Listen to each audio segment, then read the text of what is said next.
Kagulat World, isang matinding pagkilala ang muling nakuha ng ating tennis sensation na si Alexandra Ala nang ibida siya mismo ng Rafa Nadal Academy sa kanilang opisyal na social media page. Hindi lang simpleng pagbati ang kanilang ginawa, kundi ipinakita rin nila ang mga news clippings mula sa mga kilalang pahayagan sa Pilipinas na nagpapakita ng kanyang tagumpay sa 33rd CA Games sa Thailand. Ang pagkakapaskil ng mga headlines na Pinay Power at ang pagkilala sa kanyang kauna-unahang CG Gold ay nagpadala ng mensahe sa buong mundo na ang isang produkto ng kanilang academy ay namamayagpag sa pandaigdigang entablado. Ginulat nito ang mga tennis fans dahil bihira ang ganitong klase ng public recognition para sa isang atleta na nagmula sa kanilang training grounds na nagpapatunay na si Alex ay tinuturing ng isa sa kanilang mga primary pride. Sa mga ibinahaging larawan, makikita ang saya at garbo ni Ala habang hawak ang watawat ng Pilipinas. Isang imahe na ngayon ay kumakalat na sa international tennis community. Ang post ng Academy ay punong-puno ng pagmamalaki na tahasang nagsasabing, "We are so proud of you, Alex Ala," na nagpapakita ng malalim na suporta ng international team sa likod niya. Ang pagkakaroon ng news clippings sa post na ito ay nagpapatunay na hindi lang ang mga Pilipino ang nakasubaybay sa kanyang karera, kundi pati na rin ang mga elite coaches at players sa Spain. Ang tagumpay na ito ay hindi lang tungkol sa medalya, kundi tungkol sa respeto na nakuha ni Alex mula sa mga pinakamahusay sa larangan ng tennis. Hindi biro ang makakuha ng atensyon mula sa isa sa pinakasikat at pinakaprestihiyosong tennis academy sa buong mundo, ang Rafa Nadal Academy by Movistar. Ngunit ito mismo ang nangyari nang ang nasabing academy ay nag-post sa kanilang opisyal na social media account upang ipagdiwang ang tagumpay ni Alexandra Ala. Sa kanilang post, malinaw na mababasa ang katagang, "We are so proud of you, Alex Ala," na sinamahan pa ng mga emojis ng Philippine flag at palpakpak.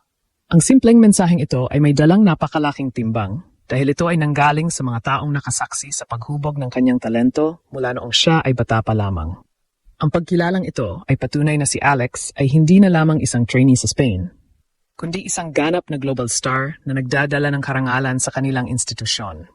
Ang mas nakakagulat sa post na ito ay ang pagtatampok nila ng mga news clippings mula sa mga pangunahing pahayagan sa Pilipinas, gaya ng The Philippine Star at ang Daily Inquirer. Ipinapakita nito na ang Rafa Nadal Academy ay hindi lang nakatutok sa mga scores sa court, kundi pati na rin sa kultural at nasyonal na impact na idinudulot ni Alex sa kanyang inang bayan. Sa headline ng The Philippine Star, makikita ang katagang Pinay Power kasama ang larawan ni Alex na buong giting na itinataas ang watawat ng Pilipinas. Ang pagpapakita ng Academy sa mga headlines na ito sa kanilang international audience ay isang paraan ng pagsasabi na ang kanilang scholar ay isang pambansang bayani sa kabilang panig ng mundo. Hindi rin nakaligtas sa paningin ng Academy ang headline ng Inquirer na nagsasabing First CA Gold Crowns Ala's Awesome Year. Ang pagkapanalo niya ng ginto sa CA Games ay itinuturing na crowning glory ng kanyang napakagandang taon sa tennis. Para sa mga mentor ni Alex sa Spain, ang tagumpay na ito ay hindi na sorpresa kundi isang kumpirmasyon ng lahat ng hirap at pagod na ibinuhos niya sa training. Ang pagkakapaskil ng mga pahayagang ito sa kanilang page ay nagsilbing window para sa mga international fans upang makita kung gaano kalaki ang pagmamahal at suporta ng mga Pilipino kay Alex. Ginulat nito ang tennis community dahil ipinakita nito ang kakaibang koneksyon sa pagitan ng isang elite training center sa Europe at ng nasyonalismo ng isang bansa sa Asia. Ang post na ito ng Rafa Nadal Academy ay nagsisilbi ring babala sa mga susunod na makakalaban ni Alex, na siya ay may likod na suporta ng mga pinakamahuhusay na coaches sa mundo. Ang Pinay Power na ibinibida sa mga news clippings ay hindi lamang para sa Pilipinas, kundi isang babala sa professional circuit na si Alex Ala ay handa nang sakupin ang mas malalaking entablado. Sa bawat like at share ng post na iyon, mas lalong tumitibay ang imahe ni Alex bilang isang global icon.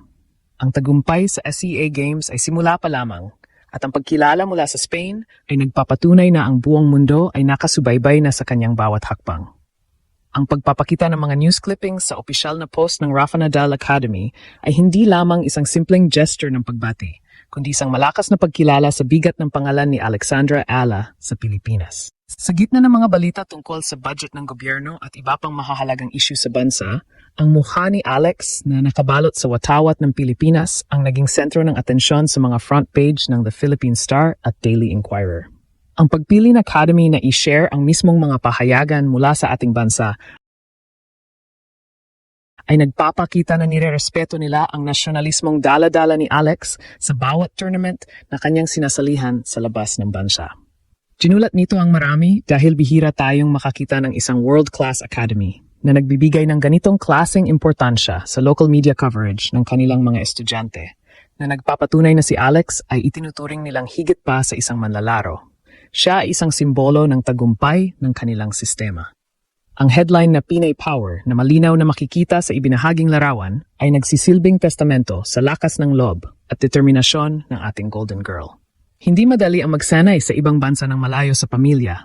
Ngunit ang pagkilala ng Rafa Nadal Academy sa terminong ito ay nagpapakita na naunawaan nila ang kulturang Pilipino na kinalakihan ni Alex. Ang bawat tagumpay niya sa court ay hindi lang para sa kanyang ranking, kundi para sa bawat Pilipino na nangangarap na makilala sa larangan ng tennis.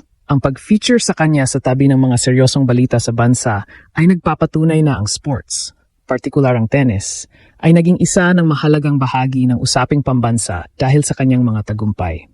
Ipinakita nito sa buong mundo na ang Pilipinas, bagamat isang arkipelago, ay may kakayahang maglabas ng isang higante sa tennis na kayang patahimikin ang mga kalaban sa SEA Games. Dagdag pa rito, ang binanggit sa Inquirer na First CG Gold Crowns Ila's Awesome Year ay nagbibigay diin sa pagiging perpekto ng taong 2025 para sa kanyang karera. Ang gintong medalya sa Thailand ay ang huling piraso ng puzzle na nagkumpleto sa kanyang dominasyon ngayong taon.